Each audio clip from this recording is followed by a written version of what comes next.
Welcome back to the Big Red F. I'm continuing my Lionsgate 50 movie spotlight collection bundle review. My wife and I did just watch another one last night, um, being a simple favor. However, this review is of the late 80s comedy Earth Girls Are Easy.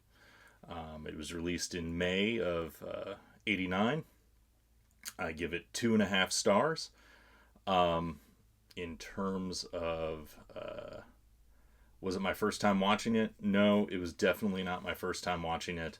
I definitely watched it in high school, so that would have been the mid 90s at some point. Geena Davis had starred in Beetlejuice in 88. And so she was continuing in a comedic role. This is well before she went on to be a bit of an action star there in some of her other movies. Goldblum's The Fly, which was probably the first real notable movie that I'd ever seen him in, was released in August of '86. So Earth Girls Are Easy, where he was effectively sort of the male lead. I'm not saying this was a downturn for him. I'm assuming he collected a large chunk of the $10 million budget, but he definitely probably regrets the movie, as it only grossed 3.9 million in the overall box office there. So to say it was a flop, it was a pretty big flop, not making back its initial budget. So I realized I didn't really talk about the premise of Earth Girls Are Easy. Effectively, spacefaring aliens have gotten bored. They're looking for something to do as they wander through space because I guess they don't have a mission or cargo to deliver or Imperials to avoid or whatever.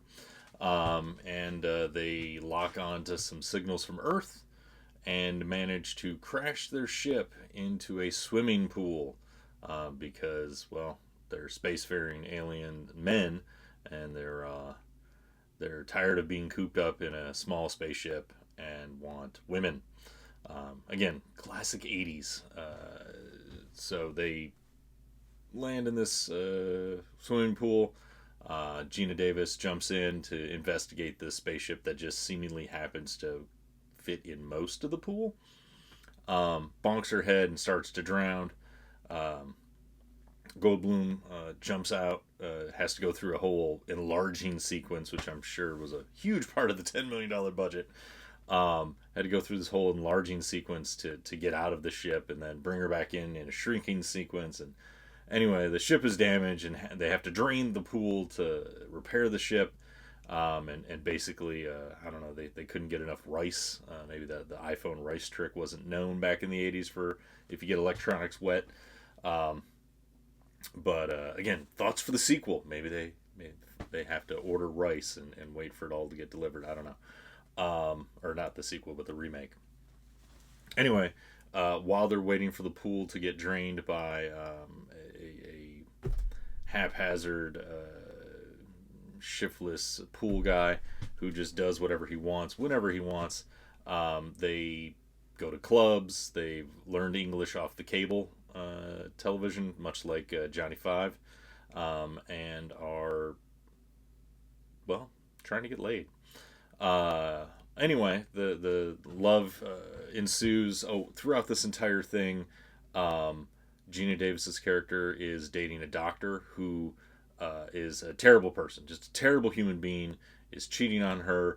They're about to get married, and has no plans on stopping cheating on her after they get married.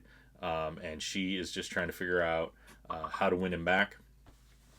And so, yeah, that's the premise of sort of the female and male lead being the male alien being Goldblum, and the female lead being Geena Davis. So the ex fiance is a big part of the running aspect of the movie. Eventually, they fix the ship. She decides to dump the doctor and go off to Goldblum's home planet, which I don't remember exactly, but it was pronounced something like Vizali or something like that. Oh yeah, and I also thought it was funny is as a alien race that was entirely furry. They shave them down, and I guess maybe do some waxing or whatnot, and then they just look like humans. That part seems very far fetched. Again, maybe in a remake they can use some holography, some sort of holographic technology. Who knows? Or maybe they just already look like humans, and it's just a suit that makes them look furry or something. Who knows? Anyway, so that's the general premise of the movie. So, would I remake it? I think I would. But then the question would be, would you update it for modern times, or would you do a really niche 80s style remake, but cast with modern stars? Maybe drop I'll be honest, keeping with the same style. Would you drop a modern pop star into Candy's role? Would you find one of the new leading men that are out there today to take the old Goldbloom role? And would you be able to get any cameos, anything to do with what they were originally in the movie, but just some sort of cameo where they show up? I think it might be cool. But again, overall, I give it 2.5 stars. Also, in comparison to my last video, I noticed that my camera bounced when I hit my desk. So I'm probably going to look for a different camera mount system to try and make these videos, a little bit better overall production value. Anyway, that's all that I got. Don't forget to like and subscribe.